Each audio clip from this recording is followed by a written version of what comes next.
Bonjour à tous. On va faire cette vidéo parce que, un, on est confinés comme vous, et deux, vous nous manquez déjà.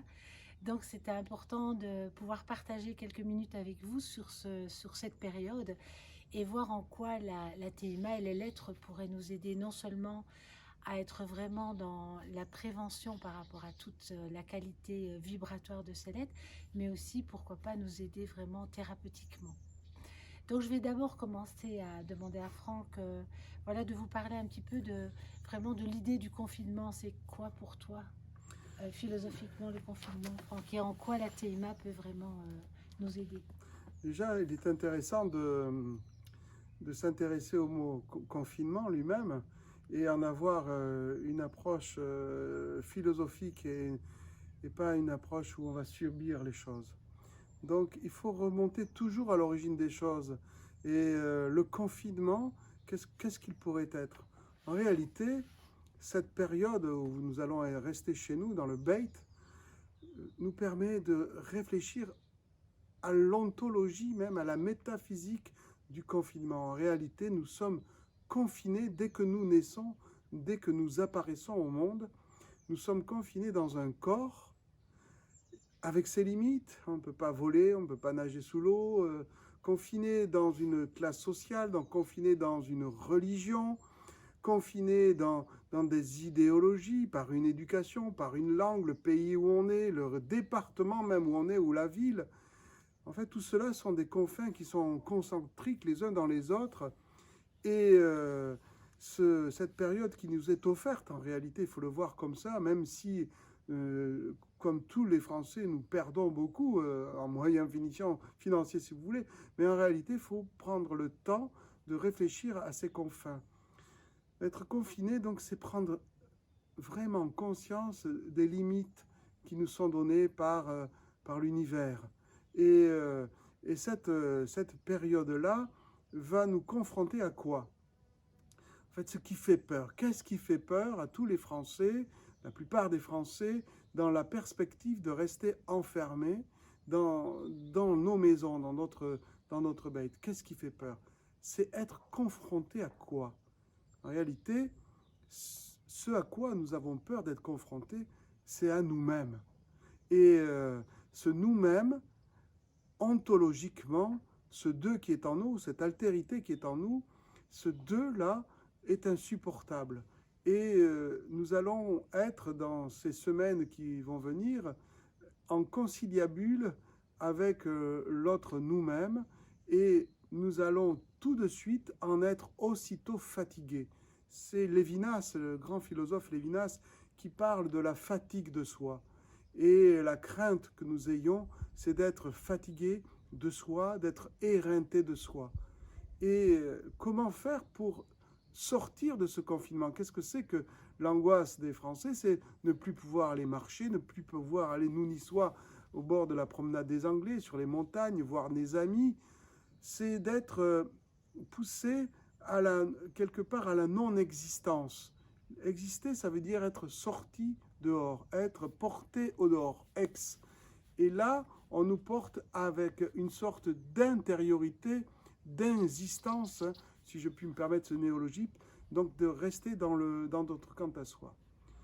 Alors là, comme les grands confinés de l'histoire, bon, nous ne sommes pas en prison, mais c'est la première fois pratiquement de l'histoire du XXe siècle et du XXIe siècle que les gens sont enfermés chez eux.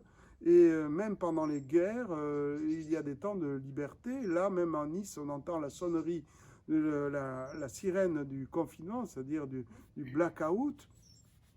Donc comment faire pour sortir de soi quand on est enfermé? Il n'y a pas beaucoup d'autres solutions que la créativité. La créativité, c'est Nietzsche qui nous en parle tout de suite. Ce thème est un thème récurrent de toute la philosophie. Comment sortir de cette fatigue de soi, de cet enfermement qui nous a été donné de par un corps imposé, une nation imposée, si ce n'est par créer. Créer est la seule manière de retrouver un souffle. Et, et donc, il nous faudra trouver cette sagesse de pouvoir créer. Alors, Et le problème, c'est comme il est dit dans l'Évangile, on enlèvera aux pauvres, on donnera aux riches. Et ne pas tomber dans la distraction. Parce que ce que vont rechercher les gens, maintenant, on voit l'afflux des personnes qui téléchargent des jeux vidéo, qui téléchargent des distractions, c'est essayer d'éviter d'être confronté à cette épreuve qui nous est offerte du confinement. Donc on ne va pas être dans la distraction, on va être dans la recherche de créativité. Et je le répète, on donne la parole de l'évangile, on donne aux pauvres, on donne aux riches et on enlève aux pauvres. C'est-à-dire que les gens qui ne sont pas préparés à cette intériorité, à cette créativité intérieure, vont se retrouver dans la nécessité, pour ne pas tomber dans la dépression ou s'entretuer carrément, de se distraire et de passer à côté de la chance qui nous est donnée à nous, personnes du XXIe siècle, toujours projetées dans la consommation, projetées dans les besoins artificiels. Donc, on nous propose ce temps libre. Donc, la créativité, il va falloir la tirer de nous. Alors, les gens on pourrait se donner des programmes. On pourrait, avec Tina, on verra ça par la suite, déjà par le corps, par la gestuelle, par la danse, on va pouvoir sortir de notre corps. Qu'est-ce que c'est que la danse? C'est une sortie des confins du corps. C'est-à-dire que la nature nous a donné des limites et la danse, par contre nature, d'une manière contre-intuitive, vous savez que j'aime ce mot, va nous permettre de sortir de nos instincts quelque part et créer de l'harmonie. Et aussi, ça Tina vous parlera plus avant de cela, mais aussi la créativité, c'est par exemple créer un journal confinement, où tous les jours, vous prenez une feuille et vous allez écrire vos sentiments, vous allez écrire des choses, où vous êtes poussé dans vos retranchements. Et on dit aussi aux confins de soi-même, on retrouve le mot confinement. Donc poussé dans vos retranchements. Donc écrivez, peut-être faites un journal de confinement et qui vous permettra, écrivez un poème, écrivez des textes, écrivez ou alors peignez, dessinez, calligraphiez quelque chose, mais il faut qu'il y ait des choses qui sortent de vous, que ce ne soit pas encore l'extérieur qui vienne vous distraire de ce cadeau qui nous est fait de cette solitude entre nos murs, mais vraiment faire de ceci un levier.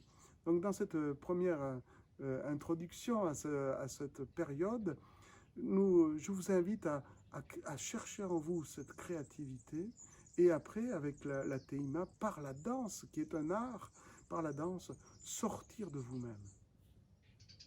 Merci Franck. Voilà, donc c'est important effectivement d'utiliser le corps durant ces quelques jours pour pouvoir rythmer notre vie. Et donc on a réfléchi avec Franck d'abord et puis avec Anne et Céline. On va vous proposer d'avoir un Facebook uniquement pour les élèves de TIMA. Et ce que j'avais envie de faire avec Franck, c'est on va partir des 10 premières lettres de l'alphabet.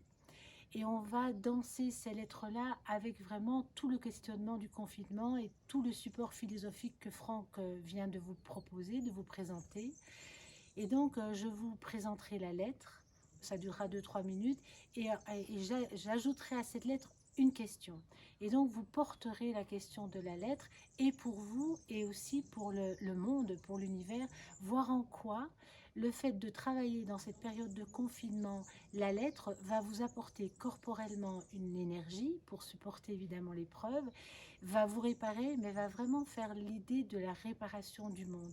Donc là, on est vraiment dans quelque chose qui va avoir tout son poids, toute son importance, et je trouve que c'est une forme de responsabilité qu'on a d'utiliser ce qu'on nous a donné, donc la chance qu'on a de se retrouver à Paris pour cette formation, mais là on va vraiment la mettre en pratique pour nous et puis pour tout ce qui arrive autour de nous. Donc vous aurez bientôt un mail de Anne ou de Céline, dont elles doivent se coordonner toutes les deux, pour mettre un Facebook et pour nous suivre, pour qu'on puisse vraiment continuer à rester en lien.